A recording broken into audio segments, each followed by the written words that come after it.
Shalom, saudara-saudariku, marilah kita berdoa sebelum mendengarkan firman Tuhan. Ya Bapa yang Maha Pengasih, terima kasih untuk hari ini Kau berikan kekuatan bagi kami untuk menjalani hidup kami, dan kami mohon Engkau memberikan kemampuan bagi kami untuk memahami hal-hal yang tidak bisa kami mengerti dalam hidup ini, sebab hanya dalam Engkau saja kami memperoleh kepastian akan hal-hal yang harus kami terima dan harus kami lakukan. Berfirmanlah Engkau, kami telah siap mendengarkan. Amin. Saudara-saudari dalam Yesus Kristus, firman Tuhan menyapa kita tertulis dalam kitab 2 Korintus pasal 1 ayat 20. Sebab Kristus adalah ya bagi semua janji Allah. Itulah sebabnya oleh Dia kita mengatakan amin untuk memuliakan Allah. Demikian firman Tuhan. Saudara-saudariku, kebimbangan adalah salah satu faktor penghalang untuk memperoleh apa yang Tuhan janjikan. Firman Tuhan tertulis dalam kitab Yakobus mengatakan, orang yang bimbang sama dengan gelombang laut yang diombang-ambingkan kian kemari oleh angin. Orang yang demikian janganlah mengira bahwa ia akan menerima sesuatu dari Tuhan.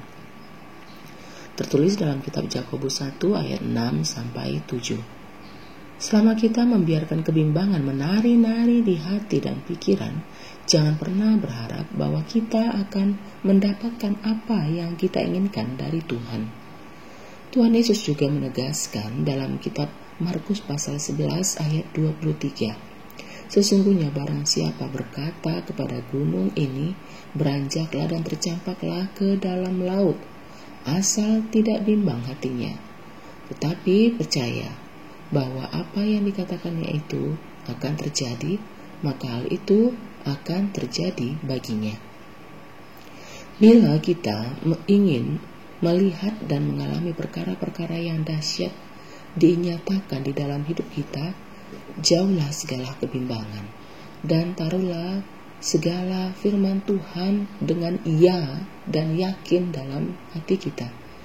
Masih ada orang Kristen yang menganggap bahwa janji-janji Tuhan itu bohong, alias tidak tahu kapan akan terjadi dalam dirinya. Masih ada orang Kristen yang menganggap bahwa janji Tuhan itu adalah sesuatu yang tidak bisa dipegang kebenarannya. Bagaimana dan mengapa janji-janji Tuhan tidak tergenapi dalam hidup kita?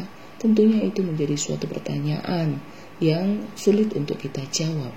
Namun pada saat ini kita sudah diingatkan, semuanya itu terjadi karena ketidakpercayaan kita selaku manusia terhadap apa yang Tuhan firmankan dalam diri kita. Maka bila kita berdoa meminta sesuatu kepada Tuhan, kita harus yakin dan membayangkan bahwa kita sudah menerimanya. Apa saja yang kamu minta dan doakan, percayalah bahwa kamu telah menerimanya, maka hal itu akan diberikan kepadamu. Itu tertulis dalam kitab Markus pasal 11 ayat 24. Mengapa demikian? Sebab di dalam Dia hanya ada ya. Seperti tertulis dalam firman Tuhan pada saat ini. Allah bukanlah manusia sehingga ia berdusta. Dia adalah Allah yang betul-betul bisa dipegang seluruh perkataannya. Oleh sebab itu, tidak perlu ada kebimbangan lagi dalam hidup kita. Namun suatu hal yang perlu kita pahami, bahwa seluruh yang Tuhan janjikan itu akan diwujudkannya seturut dengan waktu yang sudah Tuhan rancang. Ingatlah, waktu Tuhan indah pada waktunya.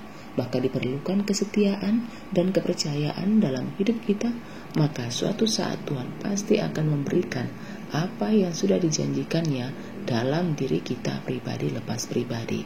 Pada saat ini kita sudah diberikan Tuhan jawaban dari doa-doa panjang kita. COVID sudah semakin redah. Ini adalah bagian dari doa panjang kita. Oleh sebab itu, saudara-saudariku yang dikasihi Yesus Kristus, apa yang sudah kita mohonkan kepada Tuhan, sudah Tuhan nyatakan bagi kita pada saat ini. Maka yang pertama, Jangan pernah lagi ragukan apapun firman Tuhan, bahwa rancangannya adalah rancangan damai sejahtera. Maka dari itu marilah kita bersyukur untuk seluruh anugerah yang sudah diberikannya kepada kita. Caranya salah satu adalah marilah kita kembali beribadah ke bait Allah. Tuhan sudah memberikan kesehatan bagi kita. Maka dari itu kita syukuri kesehatan tersebut. Jangan lagi terlalu banyak alasan untuk tidak datang beribadah kepada Tuhan.